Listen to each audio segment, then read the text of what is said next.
Good morning to everyone. I am here with Kumar of class 10 from BSS Public School. Today I am going to tell about National Panchayat Raj Day. The first National Panchayat Raj Day was celebrated on 2010.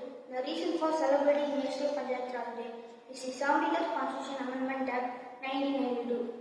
The passing of 73rd Constitution Act 1992 came into force with the effect of 24th April 1990. So the National Panchayat Raj Day is celebrated every year in India on 24th April as a National Panchayat Raj Day. Panchayat Raj Day created a tier of Panchayat Raj system in the country, that is Gram Panchayat at village level, Panchayat Samiti at block level, and Zilla Parishad at district level. Rajasthan was the first state in the country where the Panchayat Raj system was implemented. The Panchayat Raj system in the country is a good step for decentralization of the powers in hands of many people.